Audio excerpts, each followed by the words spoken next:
Hi there. Welcome. Good. Thank you for being here. I am. I joke with Mama Vera, my degree's in theology. It's all about that. Yes, ma'am. He just went next door. Feel free to grab some water or some little snacks there.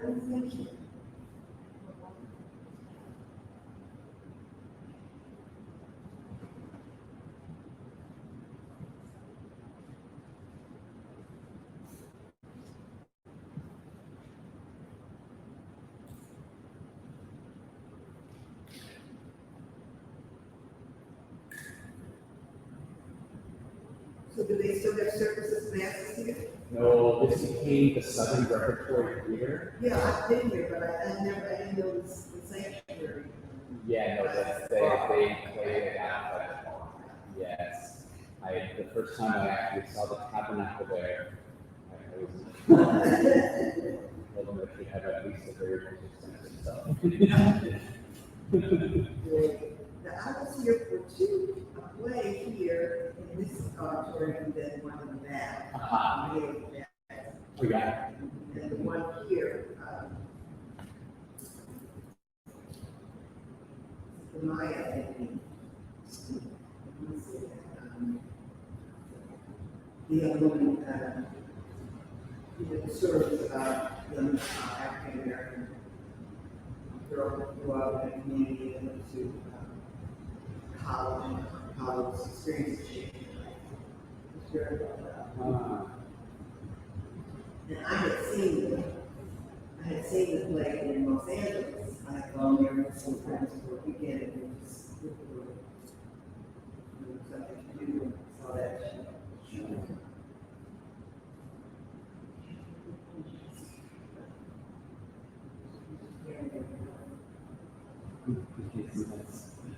How things have changed. So do we have to buy the book across the? We're bringing it over. Yeah.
Hello. How are you doing? Hungry? Thank you.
Hello.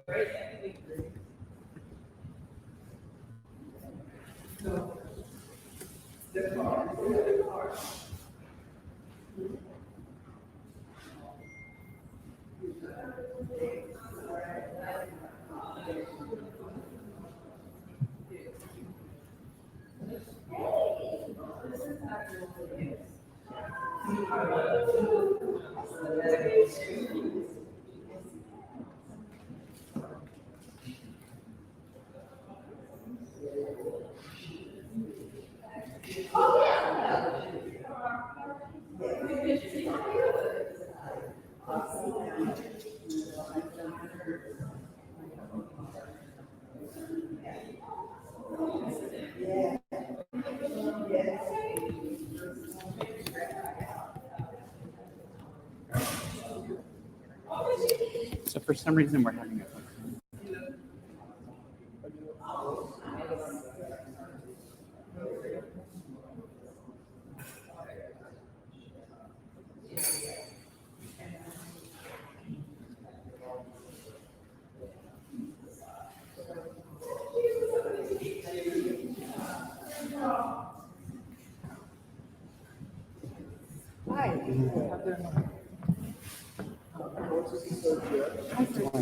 right next to you, too. Welcome. So Sergio helps in this area and he works full time. Okay. Thank you so much.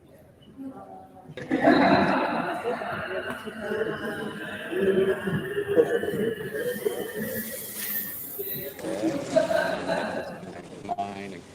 Okay. Hotspot is trash. And we're good. Hotspot is best in the world. Great. So Is we're that all cool set. for you though? Yeah. Do you want lights? I think we can turn these guys on here. Yeah.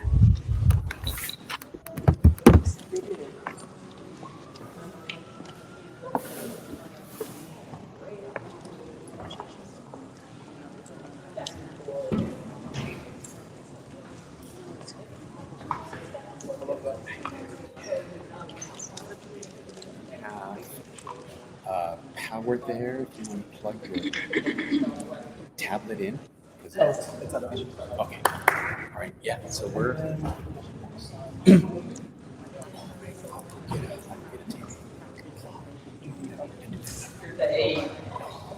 So I guess we can probably start. Yeah. Okay. Just let me, so we can just start. Let me just check our. Yes, we're good. All right. I'll take care of that once we get it. So we're all set.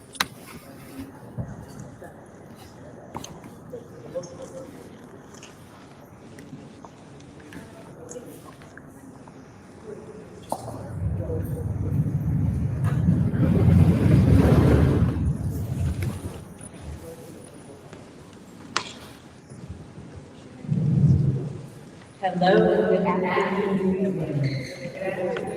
I'm so glad to see all of you this afternoon. First, welcome. I am Dr. Rita Gilbert. I am the Associate Dean for Diversity and Inclusion at Michigan State University's College of Arts. That's my title. I'm giving feedback.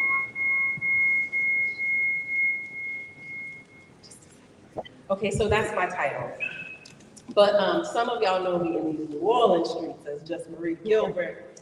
Community Book Center is one of my second homes. I'm so thankful that you all joined us. And before we start, I just want to thank Brother James Artist from GPS Speakers, Mama Vera Warren from Community Book Center for making this day, this event possible, for opening up, as I said, my second home, the Community Book Center, and this space to us and for us to have this conversation.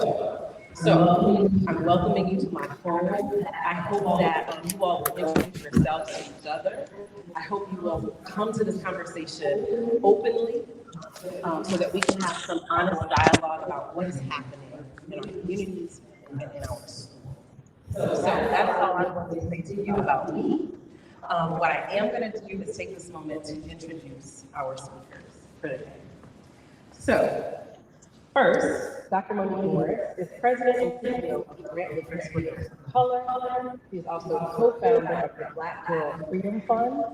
She's also the author of several books, which you can find next door. Let's really talk about it for how we respond to the criminalization of Black girls and girls in America. Finally, although I could talk about her bio for quite a while, she is an author of the same thing.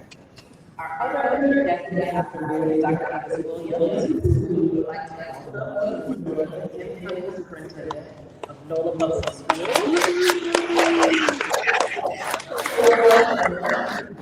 She is the first Black woman to serve in this school permanently.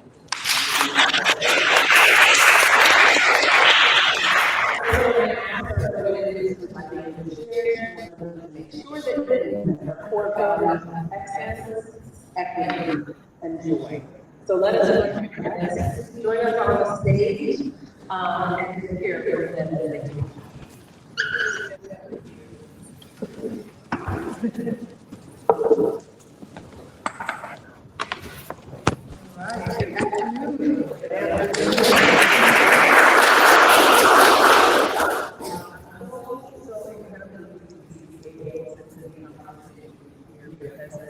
Some of y'all may not have heard this about me, I'm a teacher, and I was a part of a team to bring this program called Summer Bridge to New Orleans in 1991.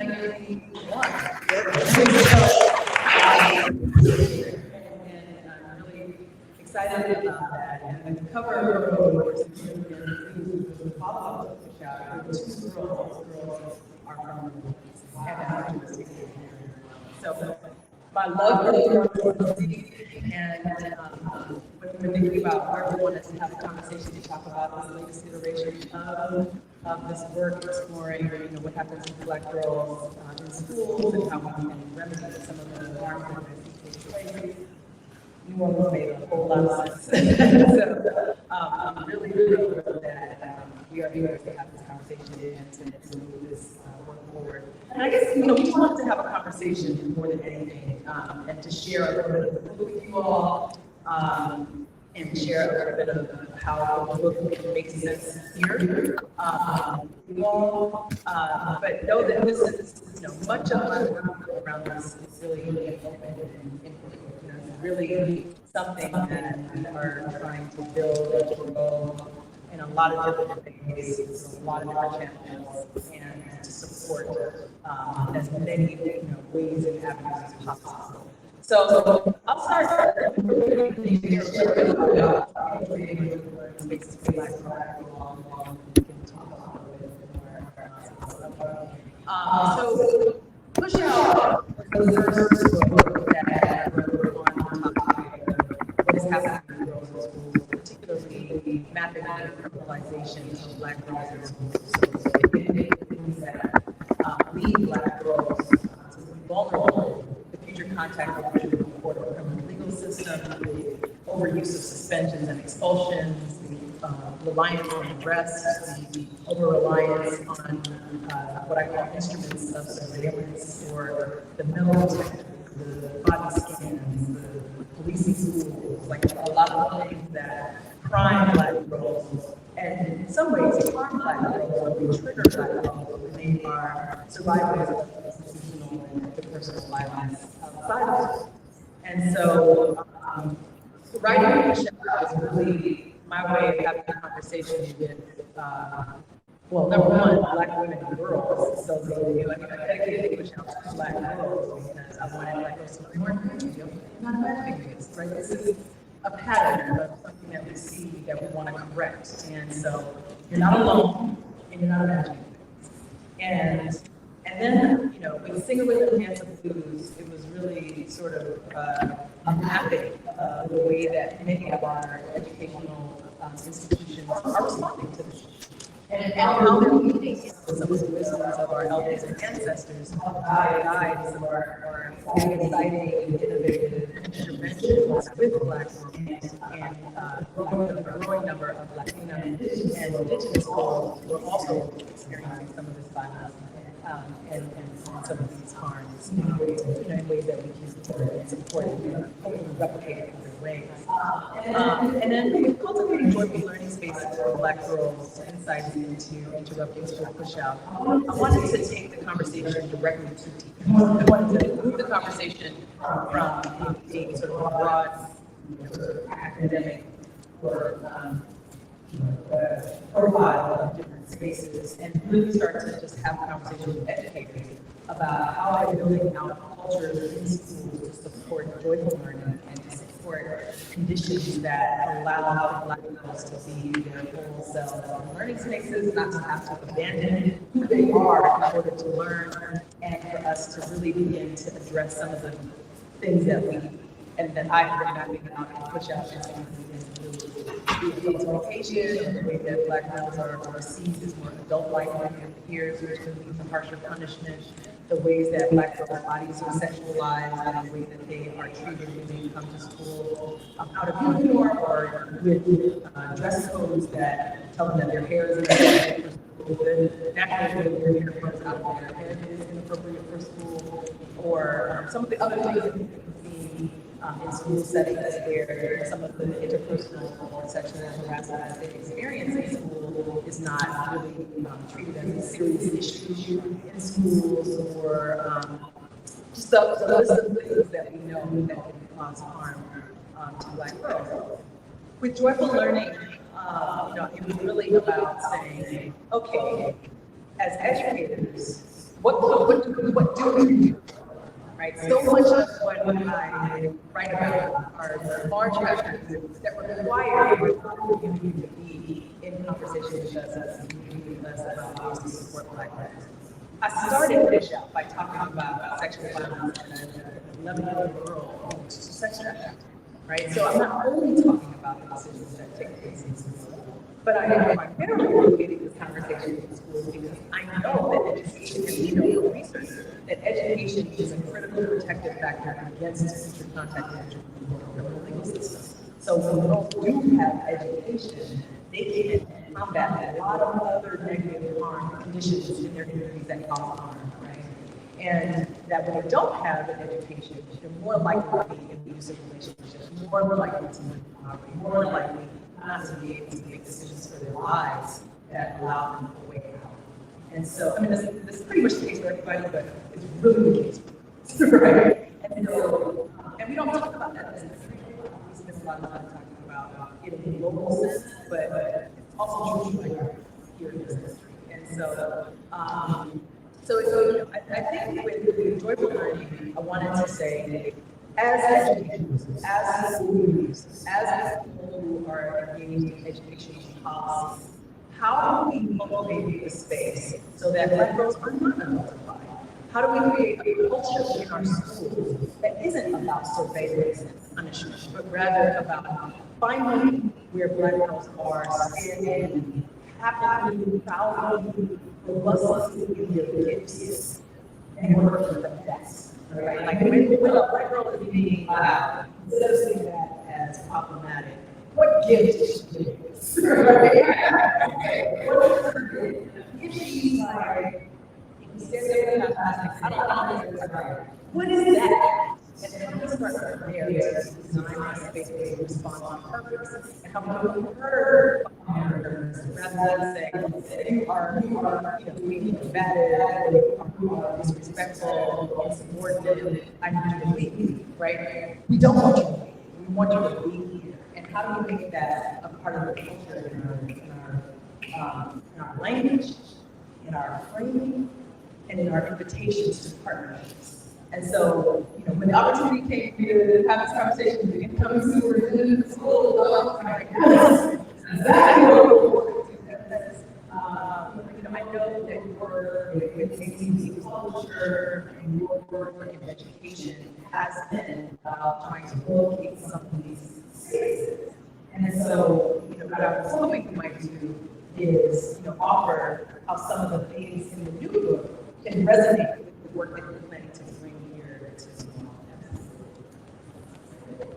Thank you so much for the opportunity, first of all. And I just absolutely love the idea just to focus on joy learning. And joy is one of my core values. And one of the things that really look forward to here is bringing joy and giving leaders vision to joy. And I say it like that because I feel like it starts with leadership. The things that you're referring to, when we think about what takes place in school on a daily basis, culture and environment of school on a daily basis, leadership matters, representation matters. So I would say step number one is our Black girls need to be us. They need to see people who look like them, being leaders, being their students, being their guidance counselors. And all there was a conversation someone was chastising our young people, which I do not like, okay? And what I tell them is, you want better young people, be a better let's start with that, right? And so representation matters. They always say that, when our young people see what Black excellence looks like, they believe in them. And there's so much Black excellence out there, and we have to and know that we're not the only thing excellent in our schools, in our community where we can make a difference. So I just really look forward to working with our school leaders and helping them understand what it means to be able to enjoy culture, because that's where you have to start. And then from there, you have to take real practices, interrogate data, policy, ensure that they're not the problem. When I think about equity, we also want to talk about equity being barriers to access. Sometimes we're the barrier. That's one thing I've noticed as a leader, and I've stepped in it a couple of times. I do that, where it's a challenge, activities, curriculum, even transportation sometimes, and it'll be because we put some policies and some steps in place that create barriers. So when I think about joyful learning, and I think about the supports that our Black girls need in school, once we get the right people, like I said, representation matters. The next thing is to really interrogate our data and our policies to find out what we're doing wrong. And again, that ego has to be put aside, because if we were getting it right, y'all, we need to have this conversation, right?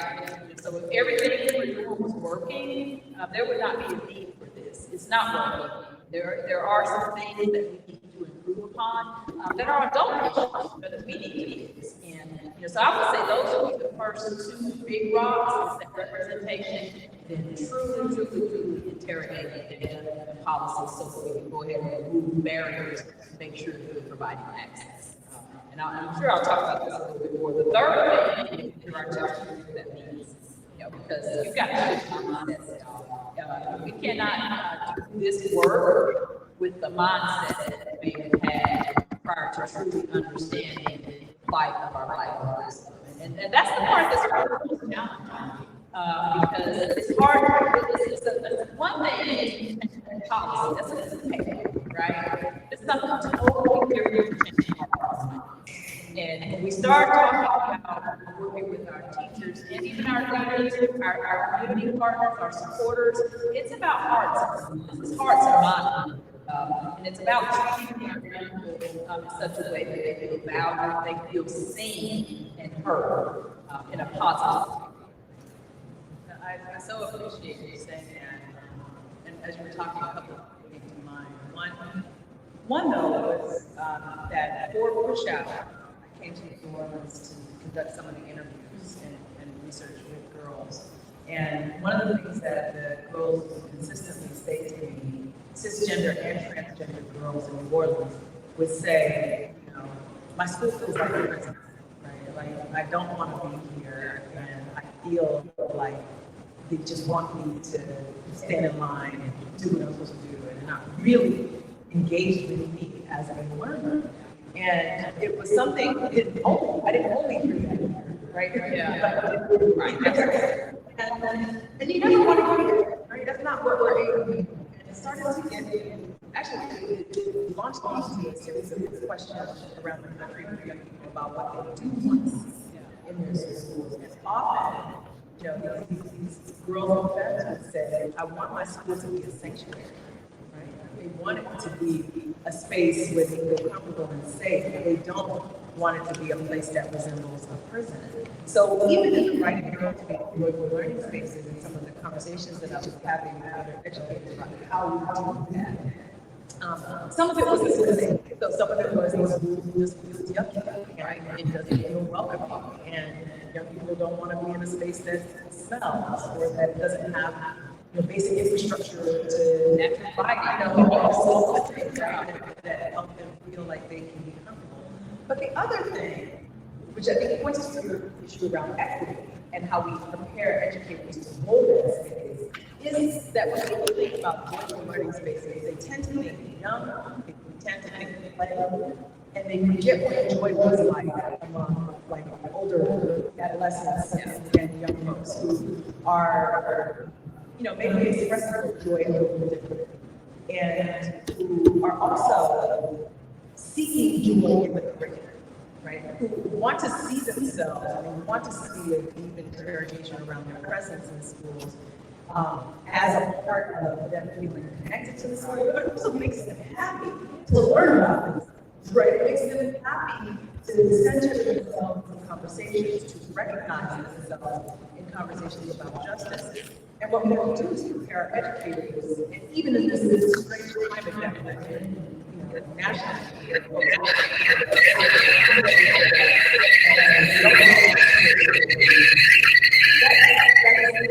that is the creation of, frankly, just any real learning that could take place. But also, the inability for then young people to then see themselves as a and feel happy that they can actually be a part of the learning narrative, right? To be a part of what they are learning.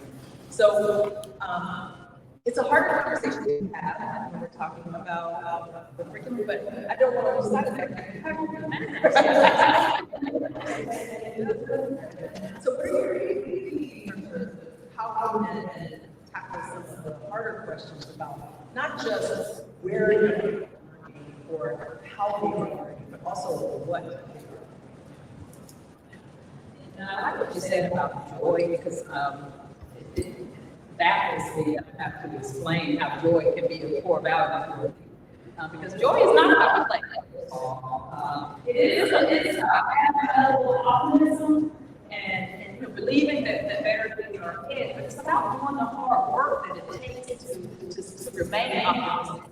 And so think about it from a career standpoint. I do think that our children themselves curriculum, and there's a part of learning want to make it relevant to our young people.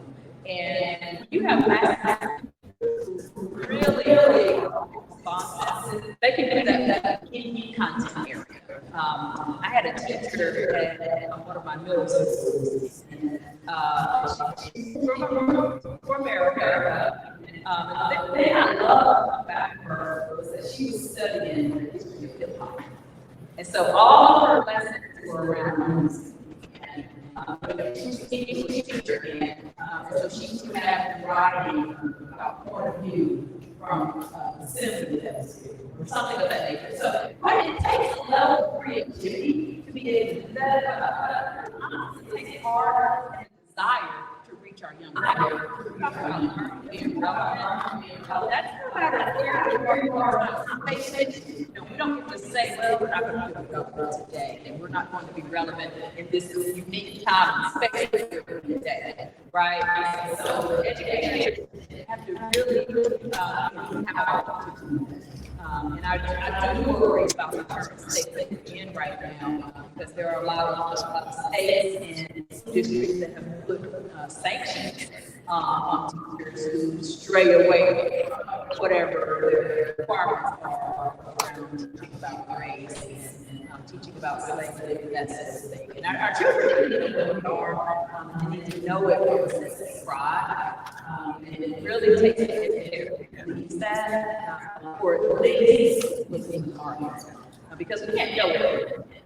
I've had some many conversations where I've been like all in learning myself.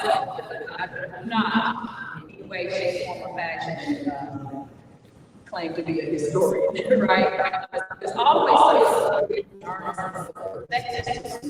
but I think if you're extended, we have to be open to doing that and then be intentional about that. And it kind of goes back to about the barriers. Some of the legislation and push out right now is barriers to being able to do that. I'm super excited about here because my board has challenged me to ensure that we keep an equity focus as well as looking at anti-racist practices. So I'm really grateful to work in a space here. Not only is that lack we know that's here. So one of the things really I would like to do and hope we can partner is supporting education. Places where it's not going to be and it's not going to be consistent doing so without there being some questions and maybe some explanations. I'm preparing my plan right now. Superintendent, because I would like this to get started.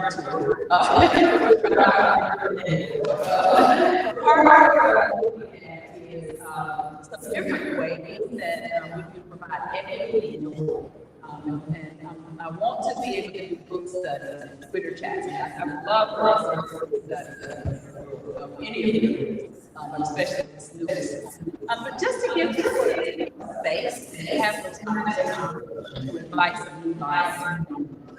Until we get to that point, we're not going to what's being called how universal.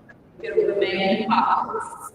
And like the young lady that I described, who taught music hip hop, that was an anomaly. We need to normalize that.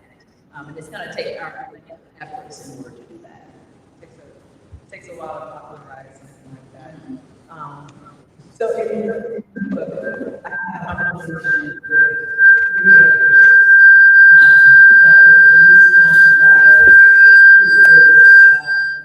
just a teacher and someone who she's actually the mother of Marley Dias, who founded 1,000 Black Girl Books. I don't know if you're familiar with that. But, and then I also talked to Dr. Venus Evans Winters, who is a brilliant psychologist and clinician who works with Black girls, and also someone who has taught teachers, who's done a lot of professional development in educator spaces. And then I also talked to a woman, Dr. Katumia Ntaya in Kenya. And I went to, so I make it a practice when I try to identify the best practices. I go to places where they're actually teaching life. It helps, right? So, like, if you're in education, you will know.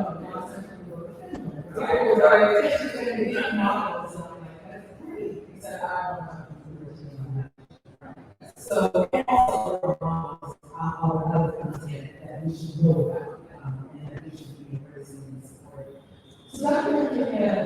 Ntaya is out of 10, and she runs 2 schools that are the schools centers for excellence for girls.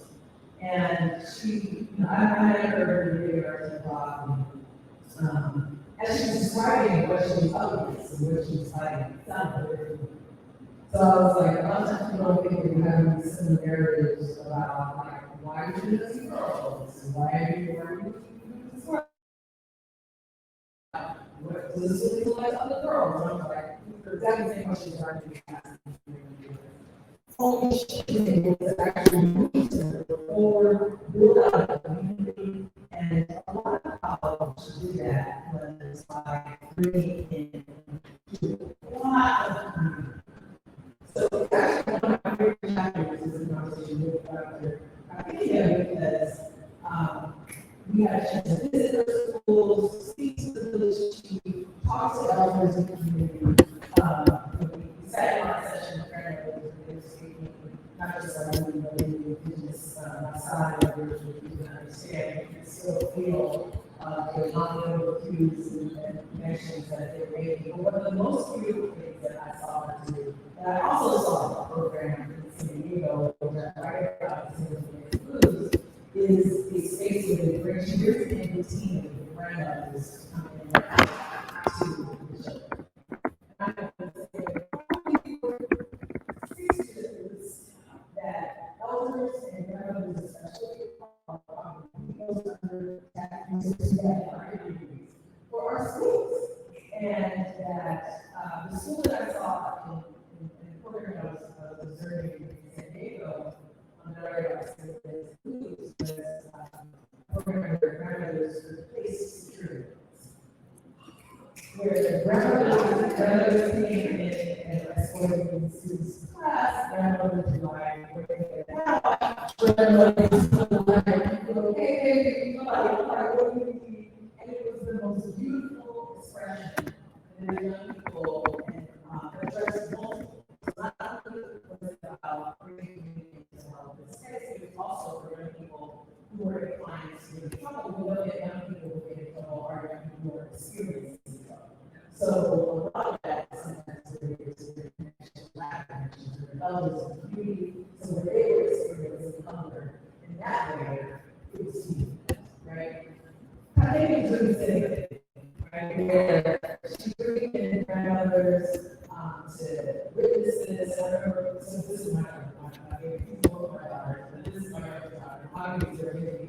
And we were observing the classroom, and I remember Mahogany told her something, she said, I don't know what she's saying, but I like her. Right, she's one of those grandmothers, always something, part of what she's reminded her. But there's also this way that you can tell the grandmothers and storytelling. I can't speak because grandmothers are the story of people's culture. And really, in the class, you share it grounds young people in learning in a very different way. And I'm always curious about why we don't, in our own learning practices in the U.S., really elevate the power of community, the power of not just bringing volunteers into the school, but really establishing a relationship with the community where everyone's one of the things that elevate is how can we to get her community to see the common. When I go into the country with the chief and he's saying, it's important for girls to have X, Y, Z. And I go and say, oh, say yes, and girls to have X, Y, Z. And then you go out to other states and everyone's speaking the same language. It was beautiful, and also how we do this. How we do this in our communities and how we do it. But what I'm thinking is that I think that what we have to continue to do is embrace this idea of our schools as being more than just these locations where young people go for the day and where they are sent.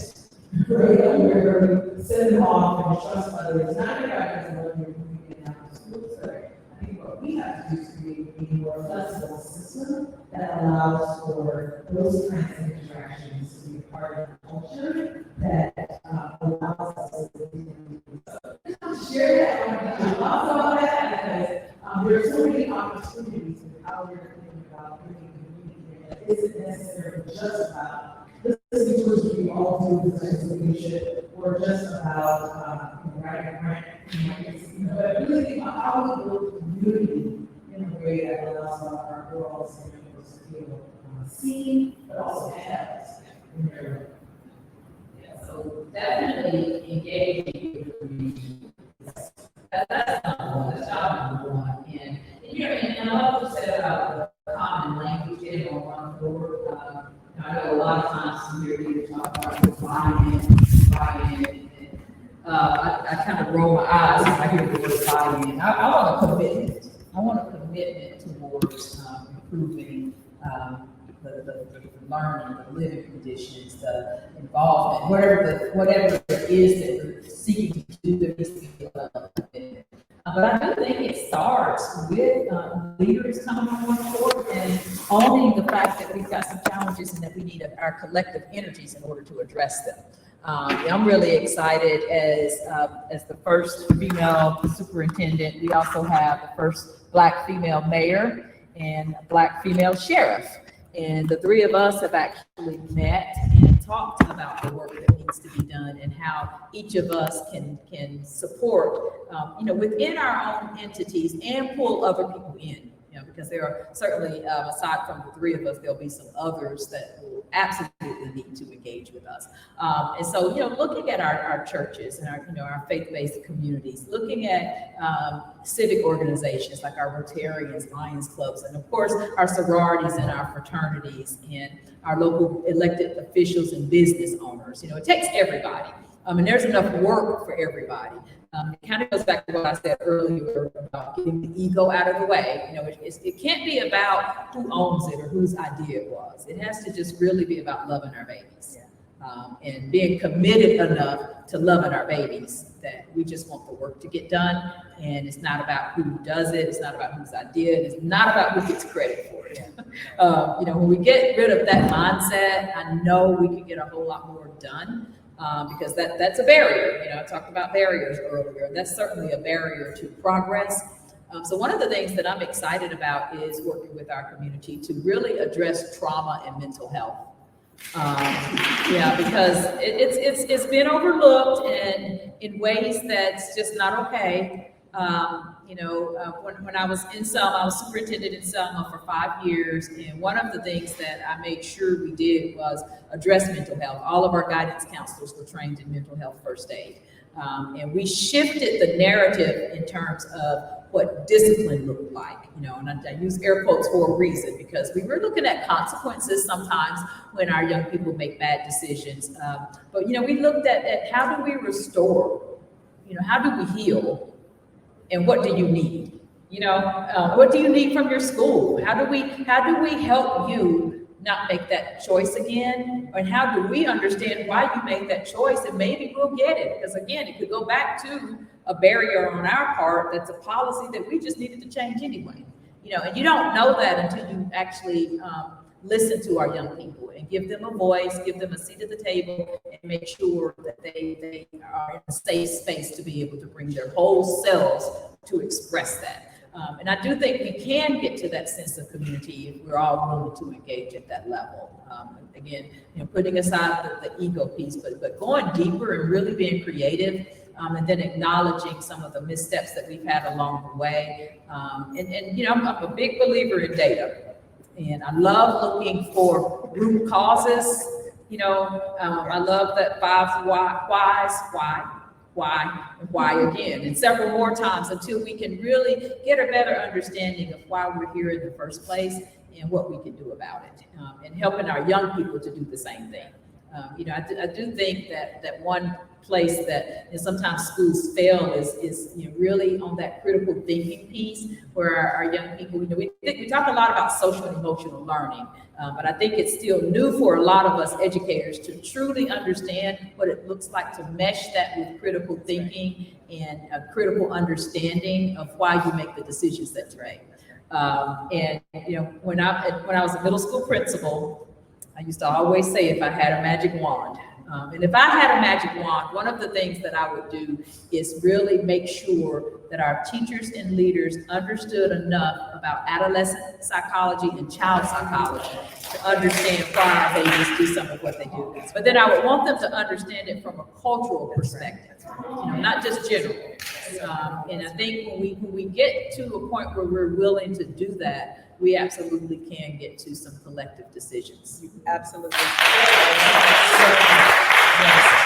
That is worthy of all the applause, because one of the things that I have found, even in the work that I do as a person who sometimes provides professional development, is walk through the neuroscience with educators, Yes. talk to folks about why the adolescent brain is doing what it's doing and how we can respond differently to young people who are not adults, right? That's Right. partly how you combat the adultification, is to break down what this brain is doing at this point in time, right? And how these bodies are shifting at this point in time. Yeah. And your reading of that body and the behaviors that are coming from this human being who is growing with this brain is largely about the social conditions and other things that you think and are projecting, and not necessarily about what is actually going on with this person. Right. So I love that that is something that you are actively articulating, because it is central to how, not just how we come to understand, the difference in treatment that, engages with our young people, but also how we build out, I'm hesitating to say trauma responsive spaces, because it's become such a buzzword and sometimes can become empty in that way. But my framework is really to invite schools to be locations for healing, so that they can be locations for learning. And the other way that we get there, something that I talk about in my work, and largely inspired from my other daughter, who's an artist, is how we bring in art. This is New Orleans, right? So how can schools? So many schools are running away from the arts as an extracurricular, or thinking about it as something that is external to the real learning. Yeah. When it's not, right? And absolutely not if you're going to be culturally competent, right? Yep. And so, how are you thinking about, or have you even thought about, the arts as a tool for healing, for learning? I think there's so much opportunity in this city in particular for young people to be an active part of this work, but to also as a way for them to locate themselves in the learning. You talked about the one teacher who was sort of bringing some of those modalities into her pedagogical practices, but is there a way that you can see the arts being a much more robust, substantial part of how New Orleans public schools invites folks to see schools as locations for healing? That's a great question. So one of the things that we just started in Selma was art therapy. And we started off with our alternative learning center, just to try to engage our scholars there to relax. And when I tell you, we expanded it to another school and to a high school. And then we had an art show. Oh my God. I mean, their art was so beautiful. They wrote poetry, and some of them did spoken word with it, and some of them drew, it was visual arts as well. And so I was talking to a couple of the scholars and just asking them about their experience and what they enjoyed most. And it kind of hurt my heart a little bit, because what they were saying was like the antithesis of what was happening normally, right? And they were saying that they got to be creative, that they got to really express who they are that people don't know. And I said, tell me more about that. And just a great conversation where they were really, again, just able to bring their whole selves to the activities. And we were expanding it with some of our summer learning and into the school year next year. Okay, so we're in New Orleans, and to not have arts is not okay, right? I mean, we have so much access, and I'm a huge believer in partnering, getting folks who are already here doing the work, come on in, and whether you're a volunteer or an adjunct instructor, but just really working with community members who want to participate. And so, and that gets into some policy stuff too. What does that look like? I've had people tell me they've tried to volunteer at schools and they didn't understand the process and that sort of thing. And so, I do think that when we talk about the arts, it has to be beyond just the curriculum that we have slated for day to day. I do believe that we need to have art classes, but I also think that we're missing the boat if we don't engage with this rich community and all that it has to offer.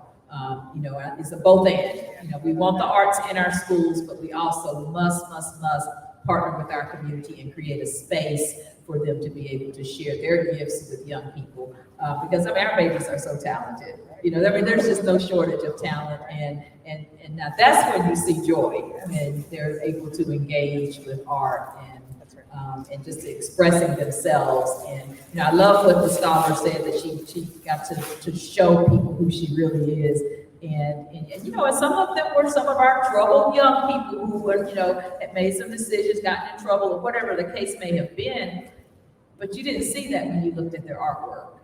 You know, you could really see them in a totally different light, and they saw themselves in a different light. So yeah, I definitely look forward to engaging with our arts community. It's a rich arts community here, and I already know there won't be a shortage of opportunities for that.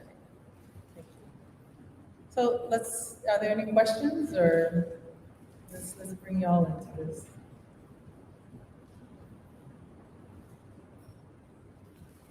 I have a question. Okay.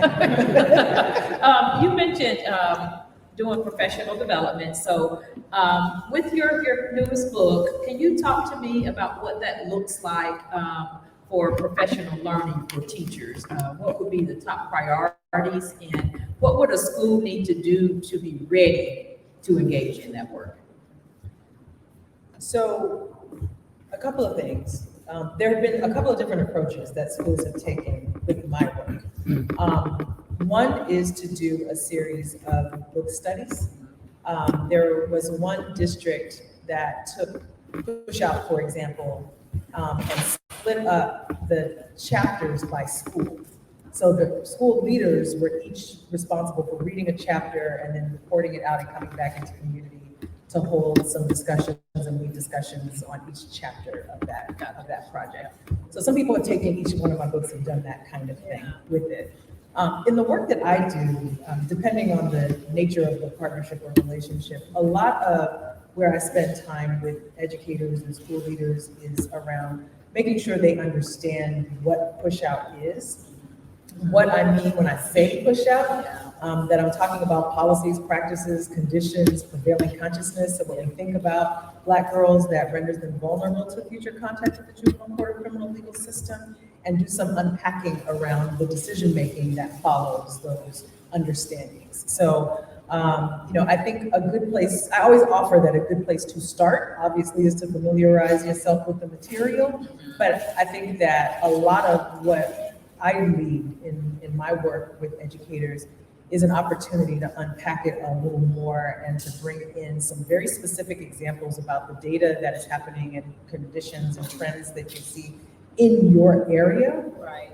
What are some examples even of like formal reports and written documents that might use language, or where there might be an opportunity to explore how an adultifying framework is being applied to young people in actual reports that are made.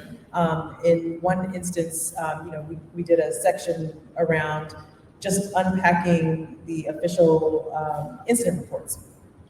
Gotcha. And the language that was used in incident reports. Like, what was pointing to what issue, where could you see? And I think most of the time when you give folks a chance to pause and go through this, they realize, I could have said, I didn't have to say that, or that was an assumption, or this was, just sort of thinking through how they are doing it. Because sometimes you're writing things quickly, or the other person is writing things quickly, not realizing what it is actually doing to shape an identity of that young person to the person with authority to engage in a disciplinary action.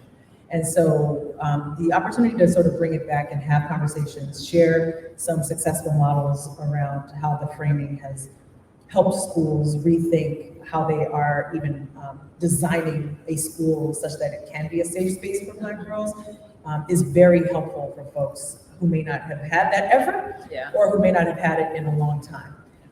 There are obviously a lot of practices that our schools across the country are now engaging to help interrupt school push out. A lot of it has to do with relationship building. A lot of it has to do with pairing students with adults on campus. A lot of it has to do with making sure that suspensions, if they are an option at all, are the very last option, not the very first option. And so there's, some discussion too about how people are framing equity, how people are engaging a gender lens in their equity discussions. A lot of times folks will say we have an equity policy and it's only naming race without all of the other intersecting identities that impact whether a young person is going to be harmed in these spaces. And so there's an opportunity to think through a lot of different ways to unpack what happens in a particular community.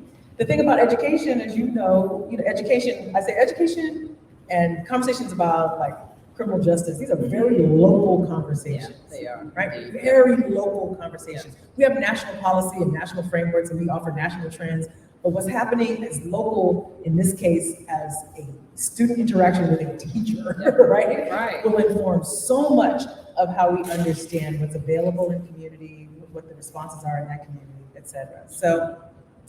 So having, a chance to walk through with educators, talk through trauma, talk through adultification, talk through, a lot of these conditions that we know to perpetuate the harms in young people's lives, but also unpack a little bit around how Black girls, how gender and sexuality and presentation inform how our young girls and femmes are experiencing and interacting with an institution. And sometimes for folks a very first time here having these conversations. It's always better in person. It used to be better in person. We had to go virtual, with COVID. The preference is always an in-person kind of opportunity, because obviously when you're talking about trauma and you're talking about neuroscience or the human brain, a lot of it is received much better when you're having when you're face to face with folks. But we did the best we could with COVID. But I do think that just providing a safe space for folks to have these conversations really does help. We have terrible relationships with conversations about race in this country. We have terrible conversations when we have them about race in this country. We rarely unpack race to talk about gender, sexuality, and other identities, disability, all kinds of identities that are impacting whether a young person is and how they are experiencing their educational space. So, creating a safe space and container for those kinds of conversations is essential. I have found that when the leader understands that, they step in the right direction, right? Exactly. We do know at the school principal level that when school principals understand that suspension is not the best way to combat student misbehavior, that they're more likely to have a robust continuum of alternatives, more likely to have restorative programming or restorative practices in schools, much more likely to have counselors in spaces than they are if they think that discipline is the way you get kids to, move forward. Then they're more likely to bring in police. So, I think there's an opportunity to really lean into the strengths and to lean into the practices that we know not only cultivate joy, but that also reinforce this notion of equity by saying, let's address what the root causes are. Like, if we know that girls who are disruptive are girls who have been disrupted, let's address the disruption. Like, schools are doing this. Schools are doing this across the country. It's just a matter of making sure we are prioritizing the schools that have our babies in them to also have access to this kind of interaction. And so we can provide that.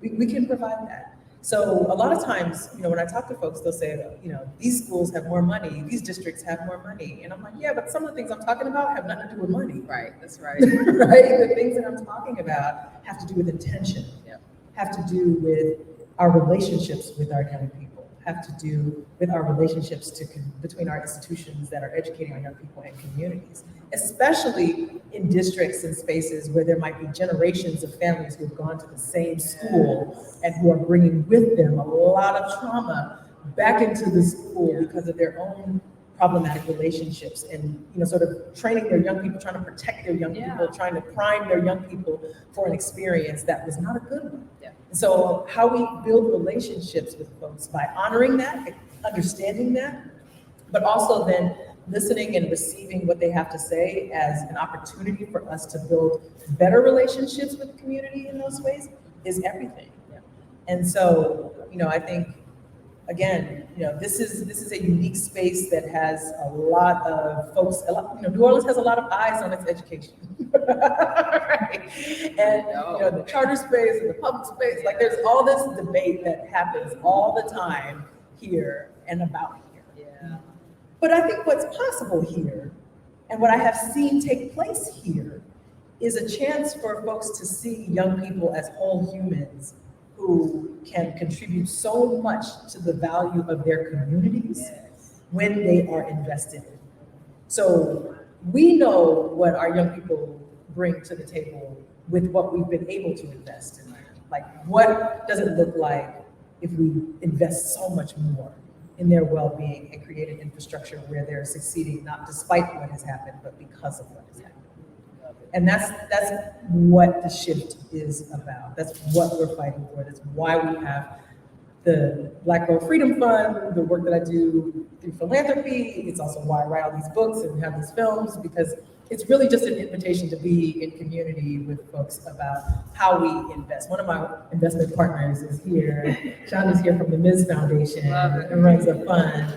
And so, you know, like we are in philanthropy trying to move conversations to get people to say, let's move dollars, right? Let's move money into these communities, and we can make some decisions and pour some what into it. But a lot of what we're talking about is really about just shifting how you see Black girls.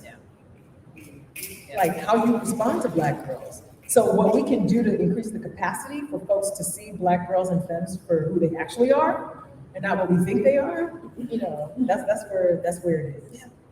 I love it. Yes. My question. Yeah. I know you have thoughts. Okay, I wonder if you have thoughts. I know you the question, I wonder if you might talk a little bit about your ideas on engaging Black girls directly in the co-creation of joyful learning spaces in their schools. Yeah.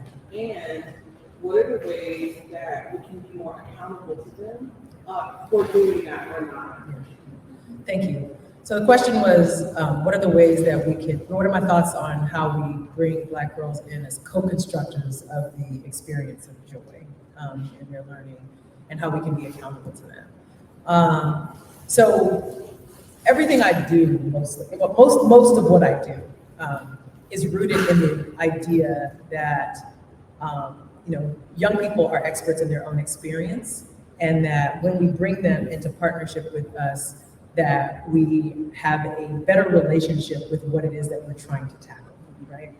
They are young people today, right? I was a young person a long time ago, right? And so as we are talking about young people and trying to build out spaces for young people, I've always tried to create spaces for young people to be able to articulate their own experience in real time.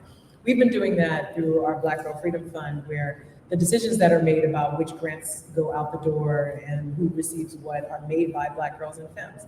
And so we work with them to increase their capacity to know what they're doing, but we trust them with the money. We trust them with the decision-making about the money, so that they can say, this is a group that, what they're doing sounds like it's really relevant to my life, so let's move $100,000 to them. To a young person, that is like, that's a lot of money, first of all. And it's also to know that they have been trusted and trained to make decisions about that kind of money is how we increase their capacity to stand in their own wisdom and to own the wisdom and truth that they have. I think in educational spaces, and what I've written about that in educational spaces, is that young people are co-constructing this learning experience, whether we accept it or not, right? They walk in the classroom ready to co-construct with you, and they respond to energy a lot, right?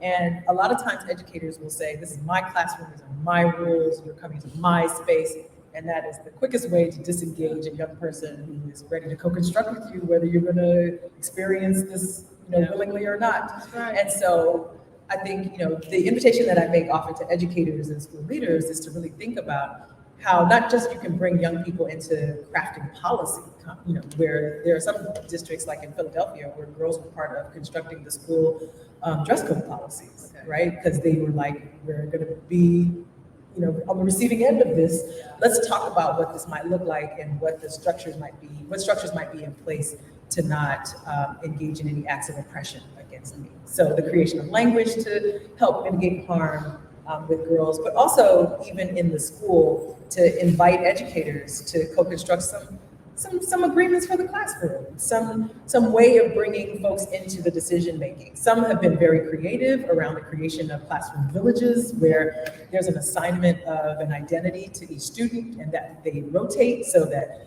some students, those who are identified as healers will be the ones that if a child is hurt, we'll take them and walk them to the nurse's office. there's, there are different functions in society. So not only is it a lesson about the different functions of society, but there is a conversation about accountability that isn't only about what you owe me, but how we live in a community together and respond to that together. I believe that as adults, we are absolutely accountable to young people to help create space for them to stand in this wisdom and to be able to articulate what is joyful even for them. We're in a broader partnership with organizations who are actively trying to figure out or to create space around what Black girls want and deserve. And I think that is, iterative, right? Like folks are constantly growing and moving. Our young people in schools are constantly coming up with ideas. So creating a space for that kind of engagement is also critically important. Some schools have also adopted youth panels for decision-making around discipline. And I think what I want to offer in that is that we have too often conflated discipline with accountability. And so when we have young people making decisions about ways to punish other young people, what we're doing is just reinforcing a notion that to be accountable, there must be harm. And so I would invite us to think about all the emergent and old ways that our people have understood repair and reconnection, and to teach that to our young people, so that when you're building out systems of accountability that allow, that invite young people to be a part of the process, they don't lean into the harmful things that they've been taught all their lives. Is there anything? Yes. Hi, thank you so much for the work that you guys do Friday here at Dallas. Thank you. I'm trying to frame this question that is really kind of coming out of some of my emotions. As a Black woman who has been educated here in New Orleans, and who sees and has seen some of what we want to start with, and what you just said, accountability and discipline, and the connection of harm. So I think the question that I really would like to ask the both of you is, as we talk about push-out, specifically related to students, K-12, how can we use some focal moments to both identify push-out that has occurred in New Orleans at an adult level, and how do we have those conversations so that our young girls, can see our understanding parents and how we can help show how we're working through, knowing that there's lots of discomfort, opportunities for learning, and as well, a long question. Do you want to take a stab at it first? I can't. So Okay. So the first thing that I'll say is, when we think about the notion of discipline, it's a pretty common thing to say that we have alternatives to suspension. But one place that I've seen schools and districts fail is not truly having high quality alternatives, and what that ends up doing is it ends up frustrating teachers, and they feel like they're not getting support.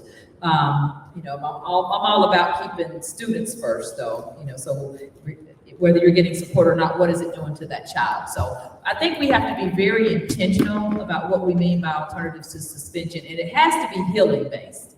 And one of the things that I've seen work, and it only works if people are very intentional and serious about it, and it works a whole lot better when it's a community concept rather than just happening at the school, and that's healing circles. And just truly having that circle time to talk about the harm that's been done and the healing that's necessary for us to move forward. And I mentioned earlier that sometimes there still might be a consequence. You still may have to do something to atone for whatever took place. But at the end of that atonement, there should also be some healing.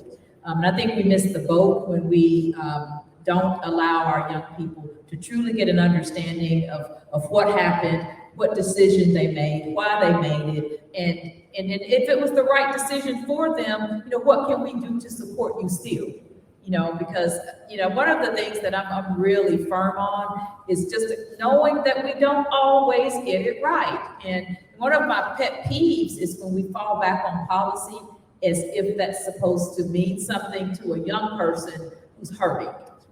That's not an answer. That's not a response, and that's not a support for a young person who is hurting. And you all have heard the saying, hurt people hurt people.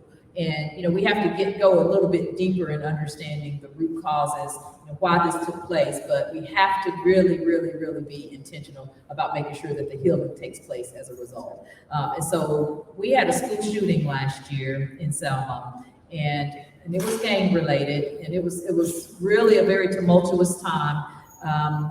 About a week or so later, 2 of my scholars were arrested for murder because of something connected with the initial shooting, and one of my scholars that had graduated the year before was killed in a house fire. Someone threw a Molotov cocktail into his home.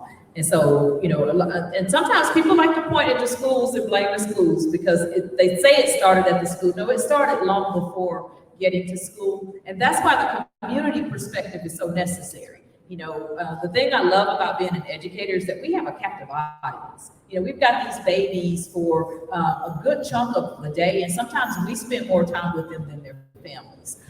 And shame on us if we don't find a way to impact them positively during that time that they're our captive audience.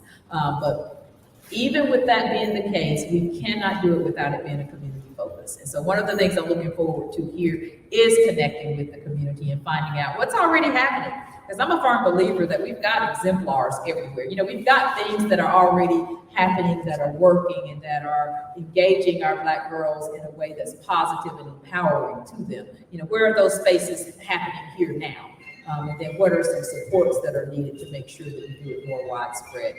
But essentially, we do have to focus on the healing, but it has to be a community focus. Yeah, I agree. I also think, the same way that we talk about hurt people, somebody said to me recently, and healing people heal people, right? And so if we engage in a set of practices that invite teachers to see themselves in that way, then, we can get somewhere. So I remember having conversations when I first, sort of popped on the scene with Push Out, and I would start talking to educators about this work. A lot of folks were like, that sounds great, Monique, except, I'm a math teacher, right? And I'm a math teacher and I teach math. And you want me to be a healer? Like, I don't have the capacity for this. And I would say, I can appreciate that is, how you're framing it, except the young person in front of you is not going to learn math from you unless they know that you care and love them. And so you have to learn, as a part of being a teacher of math, how to build a relationship with someone so that they are ready to receive what you are offering. And these are the skills that aren't necessarily taught, right? And that need to be supported in other ways. And the more I started to get into that, the more I realized that there were a lot of wounded healers, right? There were a lot of folks who understood the value of education intellectually, but hadn't even addressed their own push out, hadn't addressed their own traumas with school. And so we're like, I do this. This is how I came up, and this is how I'm gonna treat them. And this is what it was when I was, and this is how it used to be. Release some of that, right? Like, release some of that, and let's figure out how we can, engage in what that produced for you. You had a particular coping mechanism, right? It was effective for you in one way to respond, in a way that allowed for you to continue on with your education and to move forward. But now, when you see a girl who's struggling or who is moving forward, your inclination is to be harsh and is to be harmful, rather than to lean into the thing that she actually needs, which is a relationship with you to help her respond to those harms. And so, even with down to my hair had to be in a perm, this person's hair should be, straight. And I was, I'm often like, release it, because the things that we have given to us that we move forward, the things that we have inherited, we don't have to hold all the time. We can put it down. Yeah. Right? We can put it down. And educators need to know that too. Yeah, that's right. Educators need to know that there are certain things that were done in their own learning that can be put to the side because they were not necessarily harmful, culturally competent, or designed to benefit Black girls. Yeah. That's the other thing, right? They were not necessarily designed with Black girls and femmes in mind. So though they may be successful spaces, in one reading of success, they may not be successful in all the ways. So school districts then, I think we really need to also engage in conversations about how we address this healing, how we support this healing, how we move in conversations with educators. It's actually how I started getting into the conversation about neuroscience was with teachers, was because we were talking about adverse childhood experiences and ACE scores and what this means. And I'm looking at her time too. And I was like, in order for educators to understand why it's important to facilitate a conversation around ACEs, they need to understand their own ACEs. They need to be aware of what their own triggers are. And so this is a massive undertaking in some ways, but it is an undertaking that is about shifting the framework away from, it's intentional that the first book is push out and we're talking about the problem. And now we're on to cultivating joyful learning spaces for Black girls. Because it's really about moving us through what can be a trajectory for healing. What can be a way for us to, explore where the harm is, but then to push that harm away and to start to lean into the things that we know we need to lean into, which is love and healing. And I am the least touchy-feely person, but I do understand that when we engage love using the framework of Martin Luther King around justice, where justice is power correcting everything that stands against love, that then we're able to shift conditions and institutions and our own practices such that we are moving in a direction for healing and for new outcomes for our young people. So that's what this is about for me. Thank you.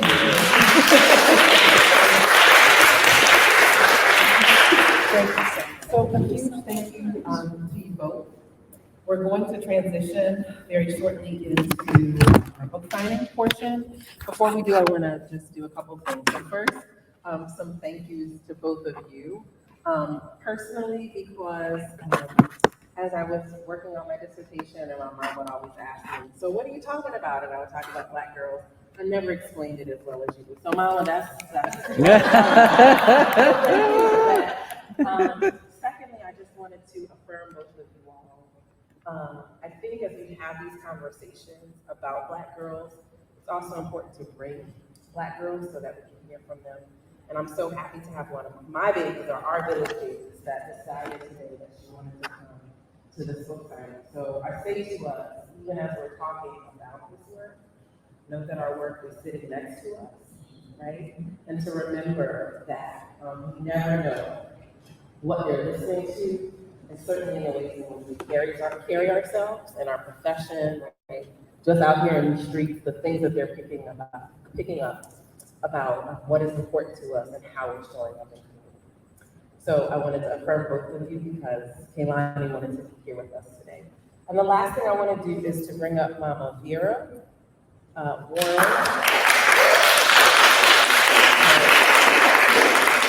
We will have our last words before we transition to the book signing. Thank you all.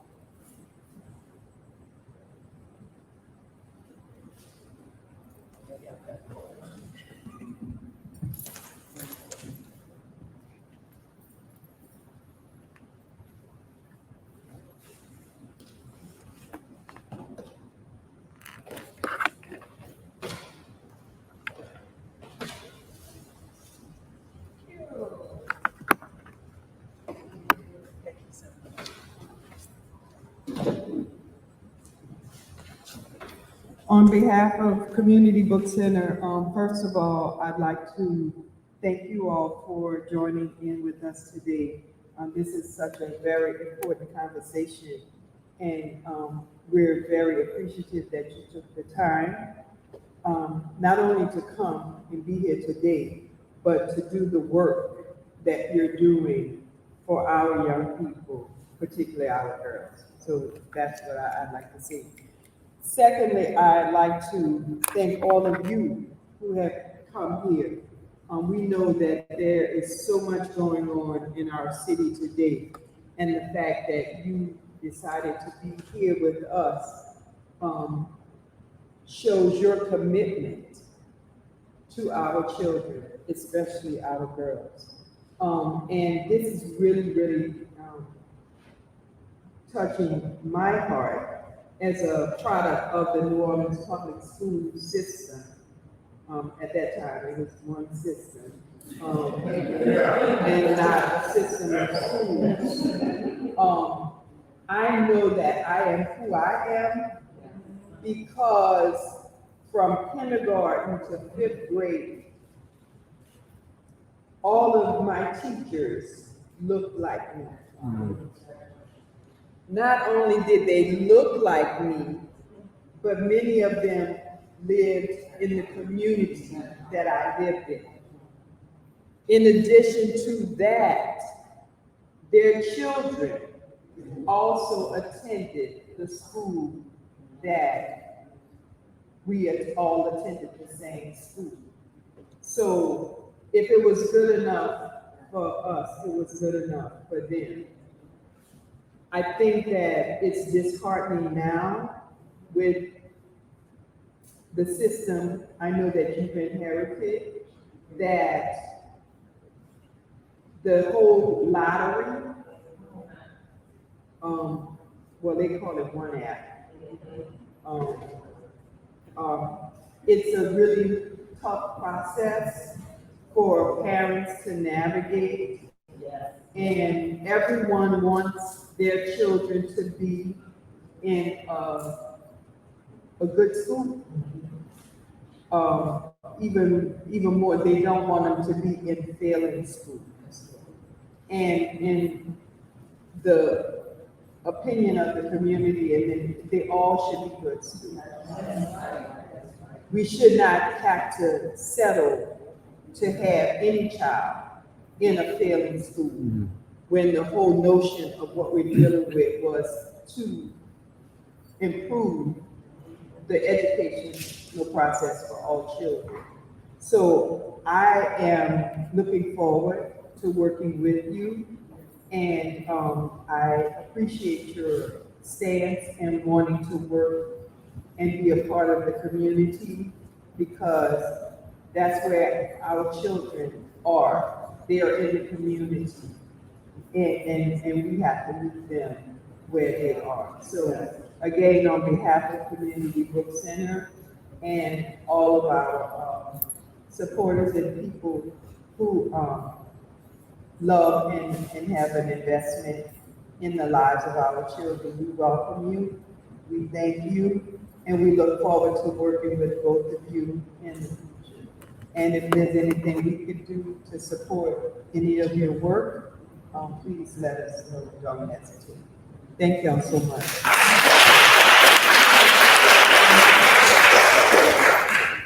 I might also add that in addition to the teachers, I walked to school. I didn't catch a bus. I didn't have to get up in the morning before the crack. I walked to school along with my neighbors and my friends, because we all went to the same school. So we knew everybody, because, you know, school was an extension of the whole social structure. Many of the businesses, I should say, most of the businesses were, not only were they Black owned, but they were owned by Black women. And I did not have to go far for role models. They were right there. I passed at least 4 or 5 corner grocery stores, and they all were run and operated. Greg could tell you come from the Lower Ninth Ward across the canal. And so that was so important to my development as a young person. And as you said, the whole program with the grandmothers, you know, it's like people who really cared about and were invested in your future because your future was their future. And so that was important. And I said from kindergarten to fifth grade, only because in sixth grade, that's where they had forced desegregation. And I encountered my first white male teacher who was from St. Bernard Parish.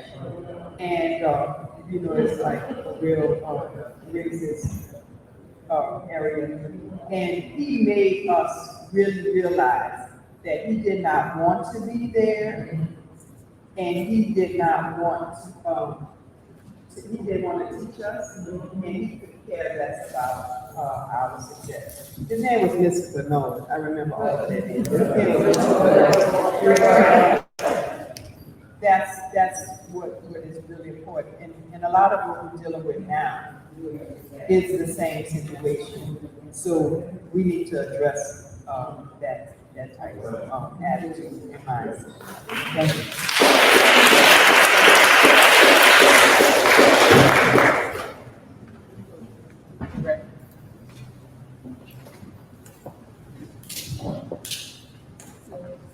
So I think from here we move to the book. Okay, thank you. Community Book Center does have books for sale, and Dr. Morris is here to sign them. I encourage you to not only get a copy for yourself, but for your colleagues or anyone that you know who works with our children. Thank you. Oh, yeah.